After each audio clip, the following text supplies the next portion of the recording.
Spider-Man Noir. This is the first ever monochrome film content I've ever seen, and I think it's genuinely left a good impression on me. It was pretty good. I mean, Lord and Miller low-key cooked on this one. And you know what we're going to be doing today? To immerse ourselves into the environment of Spider-Noir, the video is going to be in black and white. Spider-Noir is a live-action adaptation of an old, grizzled and weary Spider-Man set in an alternate reality of the early 1930s. We follow our Spider-Man, or the Spider, after a 5-year break from being the web slinger because of a tragedy he had gone through.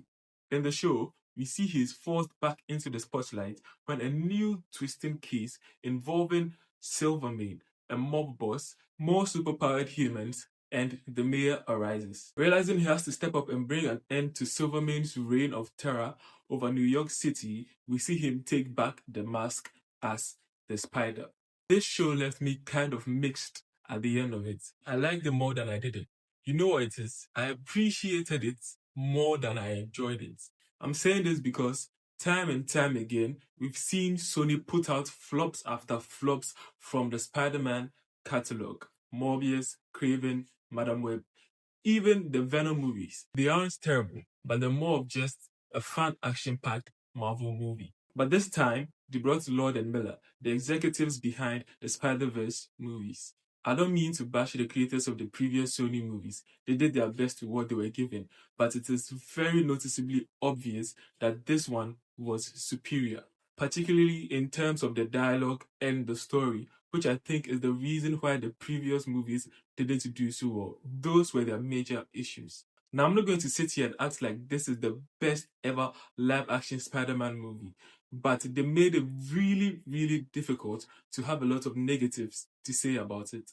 Starting with the positives, I think they captured the 90s feel to near perfection.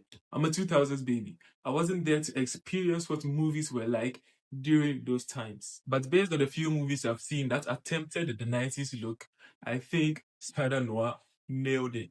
Like those scenes where the shadows of the characters do the acting instead of the people themselves.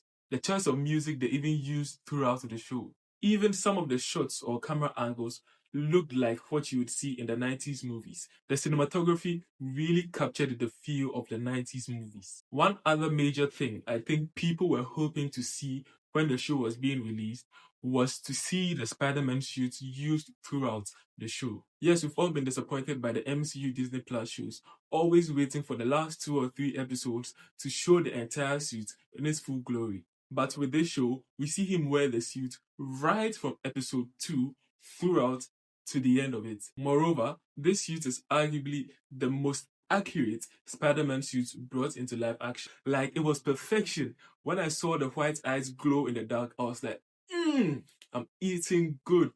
Even with Sandman and the other superpowered antagonists. They weren't as grand as we saw in the Raimi Spider-Man movies or in Tom Holland's movies, but it was grounded. And I think this is actually how Matt Reeves would have made the show if he was the one directing it. That, I think, is a huge compliment to the creators.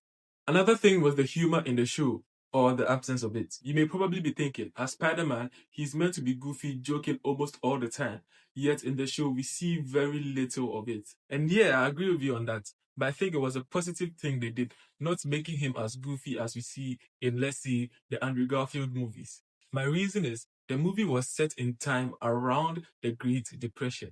Depression is literally in the name. So I think it was a realistic and balanced take on the comedy during that time. Like, Spider-Man wasn't moody during his fights, but he wasn't all rainbow and sunshine.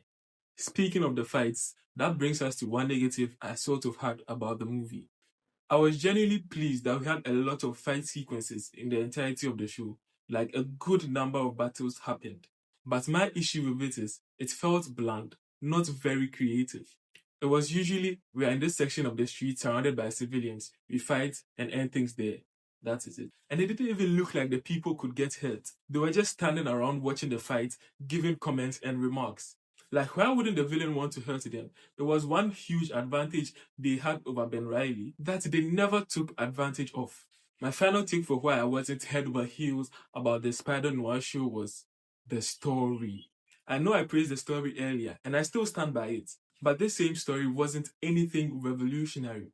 Not that we've seen it before, or not that it was generic. It was interesting throughout. The twists, the pacing, the backstory, even the side plot with the little kid who used to help Ben. All of it was wonderful, and even all the stories came to a conclusion, which is something a lot of shows are not able to do. Yes, it's only season 1, but it is an enclosed story. Even with all this said, after the last episode, I just felt like I had an amazing time watching it, and that was it. Maybe I've been brainwashed by the grand scale Spider-Man movies we see in the MCU, which is likely, but that's just how it made me feel at the end. It lacked that je ne sais quoi. In conclusion, the show was amazing, that I will say. Lord and Miller gave us the Spider-Man spin-off we actually wanted. And it's definitely a ginormous step up from the previous Sony Spider-Man universe movies. It gives a great introduction to Spider-Noir or Ben Reilly to the casual viewers, and a more than good enough story for the fans. But I just couldn't help but feel there was something missing. When it comes to rating the show, I would give it an A, but it lacks that je ne sais quoi I was looking for. This show is a B in my books. Even with that, the story, action, and how far we've come in the Sony Spider-Man universe made it an amazing watch. Anyways and always, let me know what you think about the show in the comments. If you think I was spot on my review or you enjoyed it more than that, let me know. And definitely don't forget to like and subscribe. See you in another video. Love y'all.